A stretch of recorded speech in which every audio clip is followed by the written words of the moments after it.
Hey, what's up guys? Welcome back to the channel. And in this video, we got a little some going on today. Let me show you what we got going on. You see, we're over here with the GS430 today. And we got a little upgrade per se, if you want to call it that I've had for a little while now, just haven't had time to install it. So we're actually gonna do that right now. GS430 already up in the air. Jack stands in place. This thing isn't going anywhere. Still leaking from the thing. Thing over here. We'll get into that in a little bit. But for this video, we're gonna be installing this right here. We're gonna upgrade the front sway bar. I've had it for a little bit now, but just haven't had the time to install it.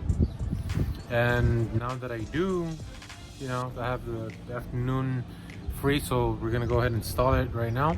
Hopefully things go pretty smoothly, and you know, so it seems pretty straightforward.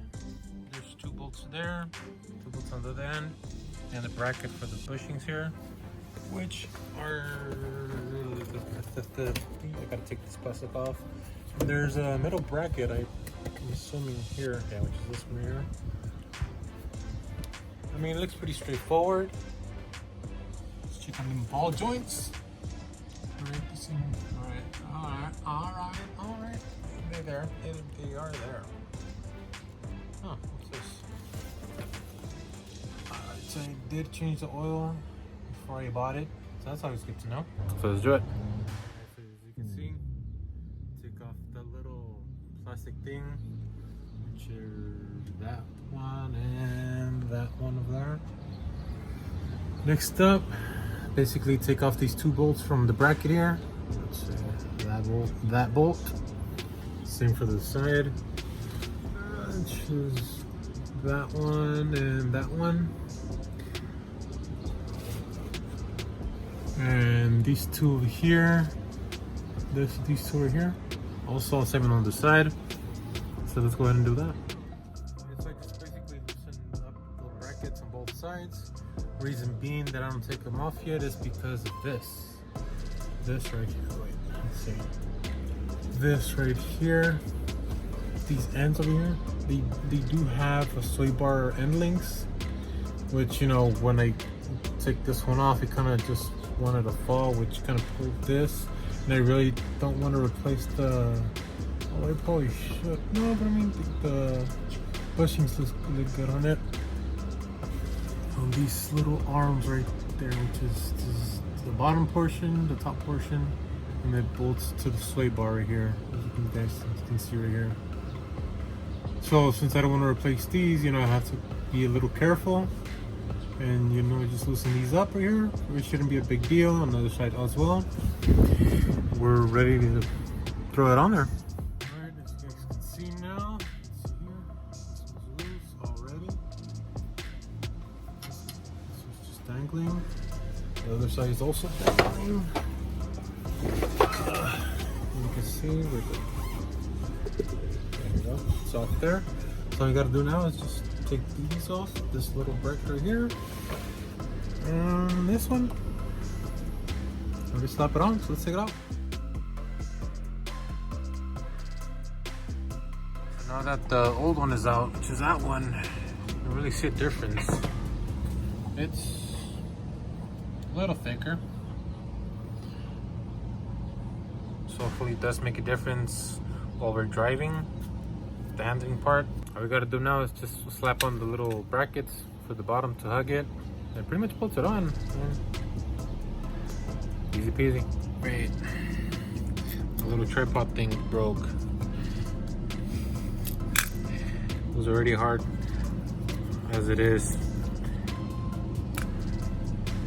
filming myself, so why not make it harder, right?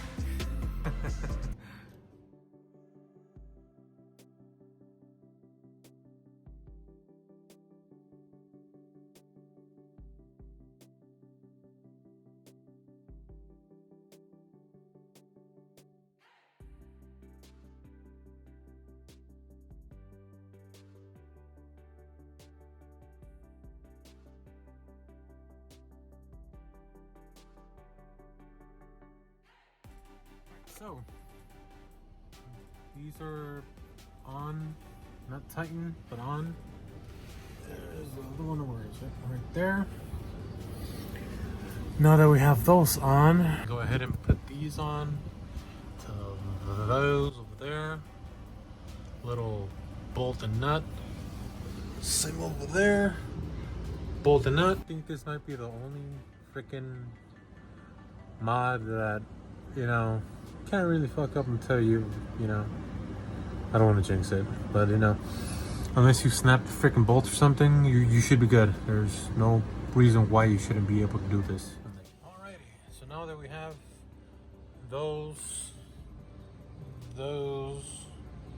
these, and these on, it's time to tighten them up. They're smaller bolts, so they're more of a hand tight type of thing, or a little bit more than hand tight. Shouldn't be too much. Don't snap them, which I'll try not to do myself. And it's on. There you go. Those are tight. These are tight. Those are tight, and those are tight. That's basically it. Solid. Hopefully there's a little difference in the way it rides or handles. And there you go. Working in cracks. That's the old one. And all we needed is 10mm socket, 12mm, the extensions, and the wrench. And if you have it, why not that too? It always comes in clutch right here. Always. So there you have it. I mean, procrastination, but it was really simple. It was really simple. I highly, you know, if you guys are lagging it on installing it, just go ahead and do it. To be honest, like it literally took me longer probably to jack up the car and put it on the jack stands, to be honest. And you know, it'll take me a little bit longer just because I had to record, but it's really no big deal, really. All right, guys. So now that we got the front sway bar out of the way and installed finally, I actually wanted to show you guys something that I've. Let me just go ahead and show you. All right. So as you guys already know, the whole bottom of this thing is a whole mess. It's a mess and a half. There's a lot of oil going on down here. Just everything. Just everything. I'm pretty sure it's engine oil.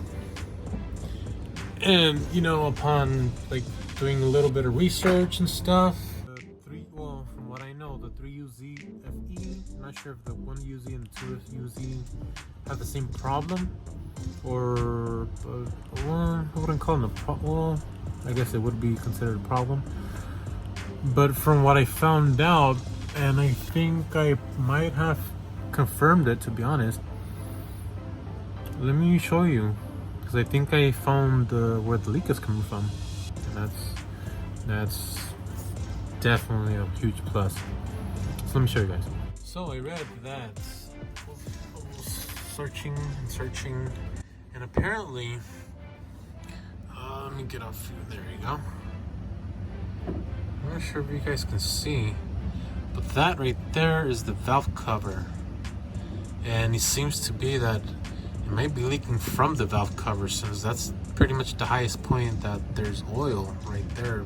I don't know if you can see the bolt heads right there, but yeah, it looks like it's leaking from there. So this is the driver's side. Now going to the passenger side right here. Let's scooch over here.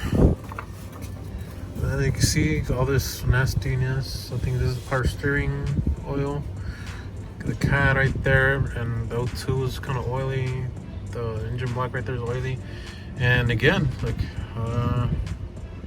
let's see, as you can see right there, that corner bolt, this is the passenger side, the valve cover right there.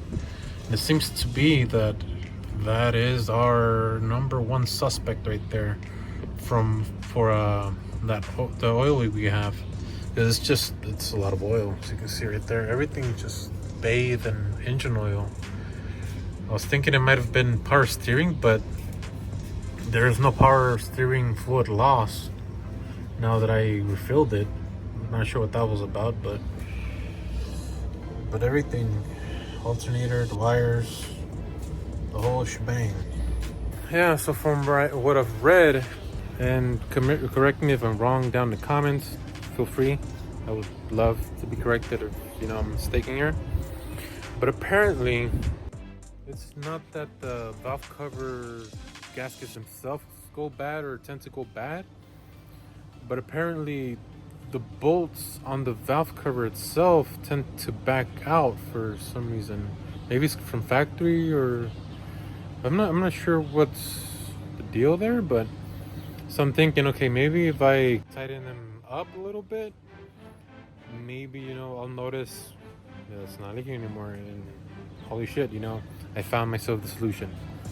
So I'm actually gonna do that right now and see how that goes. Hopefully that could fix my oil leak right there, and easy peasy. But I guess it's only one way to find out. Jesus Christ, not gonna believe this at all. But let me see if I can find one real quick. Right here. There's one of the valve cover bolts right here. And it's fucking ridiculous. Look at this. These things are just loose. They're so freaking loose. All of them. I think I might have found the solution to my oil leak right there. Just like I had research. Apparently those little valve cover bolts get loose over time. So that should be my oil leak fix right there. Again, I'm gonna finish tying them up. And wow, holy shit, can't be free. So there you go. All of them were loose. Like I could at least do almost a full turn. Yeah, full turn on every single bolt at least. So there was a problem. That was a big problem right there. So hopefully that solved my issue. The only thing that was kind of pain in the butt is because this is in the way. So there's two bolts right here, and the 2 and 2 and 2 and 2 and 2 and yada yada. So what I did right here is just loosen this up, cleaned up the throttle body while I was in there, kind of loosened these clips right here. There's a bolt on this side, just pretty much raised it, and I can sneak in through there, not with a ratchet and socket, but with this wrench right here, which is I'm not sure what these are called, to be honest, I forgot. But these definitely came in clutch today for sure, because these are swivel, and you know, so I pretty much just snuck this in there, bend it a little bit, and sat right there. And that's pretty much it. So now I was gonna clean this up, but I mean the cover covers it up, so no biggie there. Honestly, I'm pretty surprised how loose those bolts were. So hopefully that takes care of the oil leak, the engine oil leak. Hopefully that's the only leak I have. If not, well, that's something for another day for sure. But I'm gonna go ahead and clean my mess right now so we can get this bolt, you know, running again. Now that we have everything cleaned up, we're basically done. I was gonna fill that up with the engine oil. I was gonna top it off, but the engine's warm right now, so I have to wait until it cools down completely before I go ahead and top it off. With that being said, it's warm. Make sure to follow us on Instagram, Los Vera, the private pages, it's linked down there. The website, cop some merch. Make sure to hit the like button. Make sure to subscribe for the future content. Hope you guys enjoyed the video. Thanks for watching. See you guys next time. Peace.